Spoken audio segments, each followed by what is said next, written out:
Okay, chapter 1.6 and 1.7 is multiplication and division of real numbers.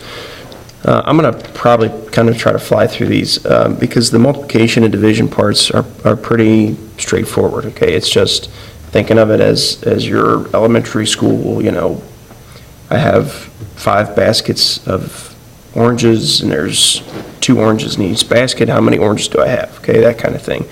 The one thing that I did want to show you that I thought was kind of interesting, sometimes people ask, obviously if we have a positive times a positive, we have a positive.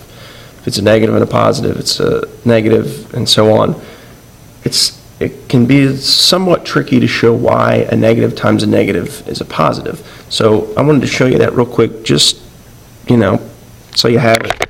If it's interesting, I don't know, maybe not. But so if I have a negative 5 times negative 4, I want to prove somehow that that's going to give me a positive number. It's a lot easier if I have, positive 5 times 4, because I can say, well, that's just 5 groups of 4. So 4 plus 4 plus 4 plus 4 plus 4, and that's going to give me my final answer. It's difficult to do that if I have negative 5 written negative 4 times, right? That doesn't really make sense. So what you have to do here is if you have negative 5 times negative 4, I'm going to change this. I'm going to write it as negative 5 times 4 plus negative 4. Okay, and what does that give me? That gives me 4 plus negative 4 obviously is 0, so that gives me 0, right? So if I now rewrite this as and distribute through there, I would have negative 5 times positive 4 plus negative 5 times negative 4, right? And that's still going to equal 0. So this one I can give you a pretty simple explanation for. Negative 5 times 4 is just negative 5 written out 4 times, right?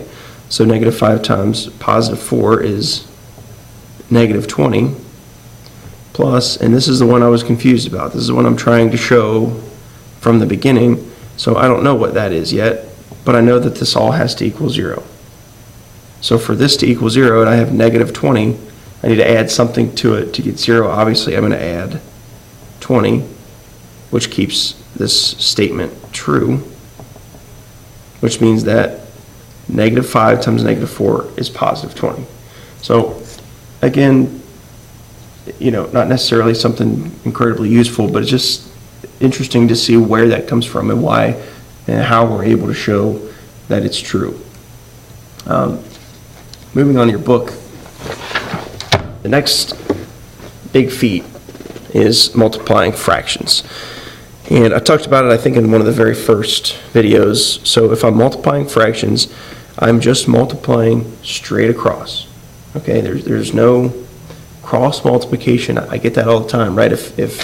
If people see 2 fractions multiplied, it's like your immediate instinct, for whatever reason, I don't know, is to cross multiply. Okay, we're not doing it. This is a multiplication sign, not an equal sign. So I multiply straight across. 2 times 3 is 6, 3 times 4 is 12, and then we can simplify from there.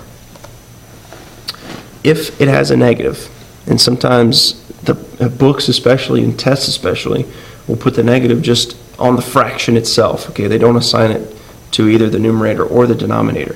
You have to assign it to one or the other. Doesn't matter which one, but assign it to one of them to make this process a little more simple. Okay, so traditionally you always want to assign it to the numerator. So if I assign that negative to the 3, now I would have negative 3 times 5, which would be negative 15, and then 4 times 7, which is 28. I would probably rather you write that negative 15 over 28. Okay, it's going to make it cleaner, it's going to make it easier to understand, excuse me, and it's going to make it a lot easier for you when you're doing multiple steps of multiplication. So write it that way, life will be easy. Now, let's move on. Section 1.7 talks about division. Back that up a little bit. Talks about division of real numbers. So again, as I said a long time ago, there really is no division. It is simply multiplying by a reciprocal. So instead of thinking about it as division, think about it as multiplying by the reciprocal. The first couple pages, I'm just going to kind of leave alone. It's just simple, 12 divided by 6 is 2, and so on and so forth. But when we're talking about fractions, which is what I'm kind of referring to, division with fractions, we're just multiplying by the reciprocal. So in example 12, we have 2/3 divided by 5/7. So instead of dividing by this number, you're going to multiply by the reciprocal. So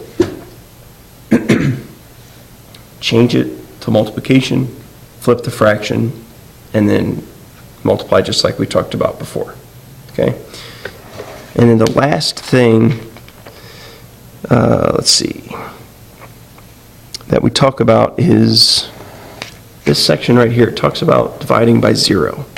So take a second and read that, and then we're going to talk about it.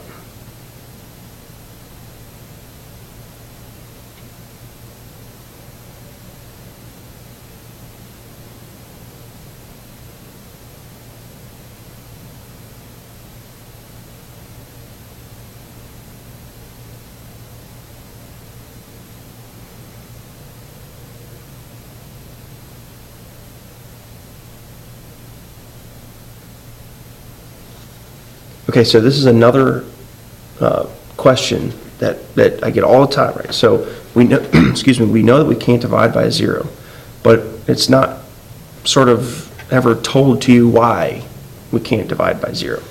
So this very simply and very quickly explains it. If I divide by 0, so let's assume that I don't know that I'm not allowed to do this, okay? So I say if I divided by 0, and I'm going to say that the answer is n. I don't know what n is, but I know that it's a real number. So 5 divided by 0 equals n.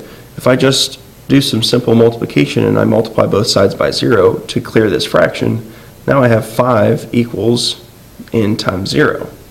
But from our properties from last chapter, or excuse me, last section, we know that any number times 0 is 0. So now we're left with 5 equals 0, which obviously is not true. So we know that that's not possible. We can't do that. So anytime we see a fraction over 0, we know that it's undefined because we can't define an answer for it. And that'll show up again in our slope problems and when we're writing equations of lines. You cannot divide by 0, and that's the reason why.